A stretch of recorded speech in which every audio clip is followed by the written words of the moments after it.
안녕하세요. 교통사고 전문 보상가배상TV입니다. 이번 사고에서 눈에 띄는 점 어떤 게 있을까요? 결국은 뒷차가 다 책임져야 되는 명백하게 무과실이 나와야 되는 사고입니다. 안녕하세요. 보상가 배상 교통사고 전문 변호사 장슬기입니다. 저희 유튜브 영상을 보신 분들이나 제 주변 지인들도 교통사고 났는데 어느 병원 가면 되나요? 어느 병원 가서 치료받아야지 합의금 많이 받을 수 있나요? 이런 질문을 굉장히 많이 하시는데요. 오늘 영상은 그거에 대해서 얘기해 보려고 합니다. 우리가 교통사고 나면 처음에는 정신이 하나도 없거든요. 만약 큰 사고를 당한 경우라면은 의식 없이 있다가 탁 눈을 떴는데 병원이다, 중환자실이었다 이럴 건데 그 정도 사고는 아니고 의식이 있는 경우라면은 사고 수습만 딱 하고 나면 몸이 아프기 시작합니다. 머리가 아프다, 허리가 아프다, 어깨가 아프다, 목이 아프다, 아니면 원래 자기가 고질적으로 아팠던 곳인데 사고 당했더니 그 부위가 더 아플 수도 있고요. 이렇게 통증이 있을 때는 어느 병원을 가야 할지 고민이 시작되는 거거든요. 병원은요, 자기 그 집 주변에 있는 그냥 작은 의원부터 종합병원, 한방병원, 전문병원, 대학병원까지 사실 여러 종류가 있는데요. 저는 일단 자기 증상에 맞는 과를 선택해서 가는 게 제일 좋다고 봅니다. 우선 그 경상의 경우에는요, 대학병원은 응급실을 경유하지 않고 교통사고로 내원하는 게 거의 불가한데요. 진짜 통증이 있다고 한다면요, 시간이 좀 걸리더라도 대학병원의 외래를 잡고 교수님한테 진료를 전문적으로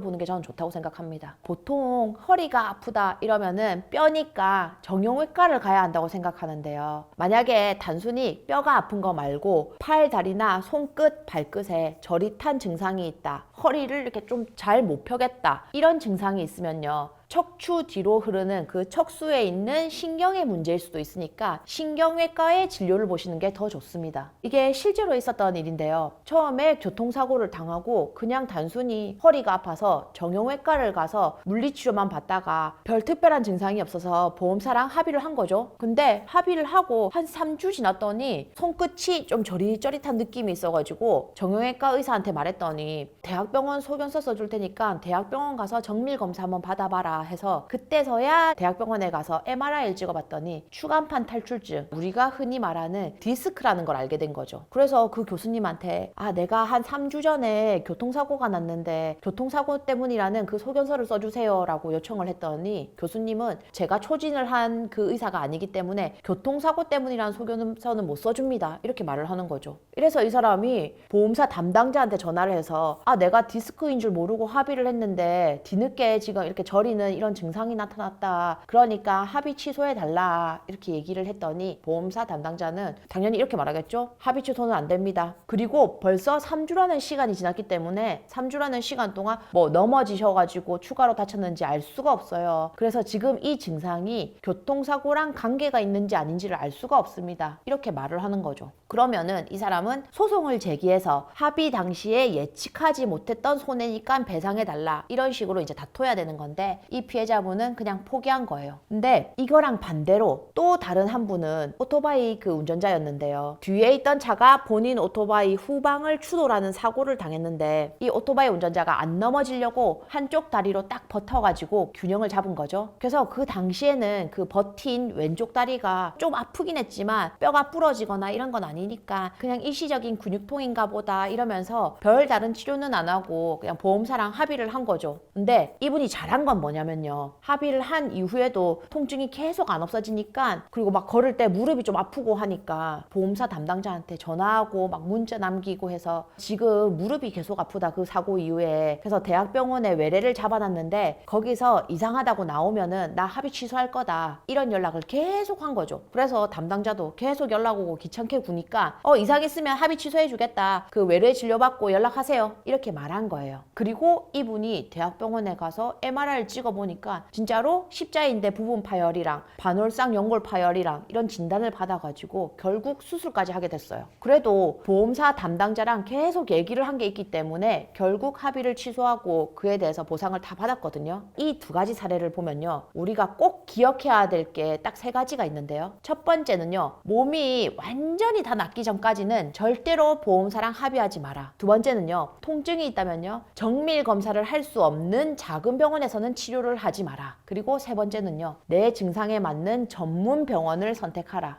사실 주변에서 이런 말들을 진짜 많이 들었을 텐데 한방병원에 입원해야지 합의금 많이 준다더라. 어느 병원 가면 입원시켜 준다더라. 왜 이런 말이 나오냐면요. 보험사에서는 나한테 직접 주는 그 합의금뿐만 아니라 보험사에서 병원으로 바로 지출되는 그 치료비도 다 합의금에 포함이 되거든요. 그러니까 입원비, 치료비, 물리치료비 이렇게 많이 나오는 그런 한방병원에 입원을 하면은 보험사 입장에서는 부담이 되니까 합의를 빨리 끝내려고 그 합의금을 맞춰 줄 수는 있겠죠. 근데 모든 담당자가 이런 건 아니에요. 그 합의를 할 때 더 중요한 건요. 어떤 병원을 가느냐가 아니라 합의금에 청구할 수 있는 게 일실수익, 그다음에 향후 치료비, 위자료니까 이런 것들을 어떻게 계산하면 되는지 최소한 내 상황에서 얼마의 합의금을 청구할 수 있는지를 알고 담당자랑 합의를 하는 게 훨씬 낫거든요. 그러니까 괜히 합의금 많이 받으려고 증상이랑 막 무관하게 한방병원에 입원하려고 하지 마시고요. 통증이 있다면요. 통증의 원인이 뭔지를 정확하게 잡아낼 수 있는 그 검사기기가 있는 병원으로 가시는 걸 추천드려요. 자, 오늘 영상은 여기까지고요. 다음 영상에서는 또 새로운 주제로 찾아뵙겠습니다.